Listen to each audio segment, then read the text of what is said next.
So we had talked about you negotiating how to do it on your own. My first big tip would actually be use a recruiter. So the recruiter can help you between they know what the client can spend, which could be a range, and they know what you're looking for. The whole idea of the recruiter is to pair that up so that it works for both the candidate and the client.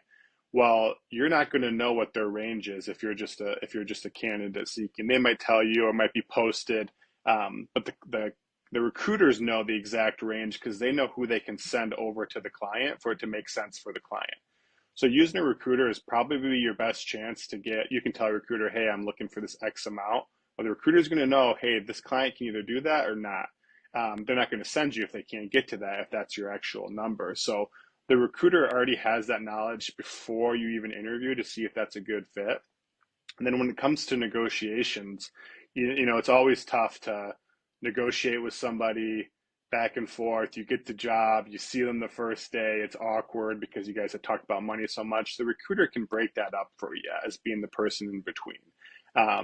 There's no science I know of out there, but not having that conversation directly back and forth seems to make an easier, smoother transition for the candidate starting the new job because they were able to talk through all the frustrations with the recruiter. The recruiter also, if the candidate has a high number, tells the client that the client has a big reaction. Well, the candidate's never going to see that, and vice versa. Um, Instead, you can mediate it so that's a common, perfect ground for both parties. Because as the recruiter, you are working for both. You work just as much for the candidate as you do for the client.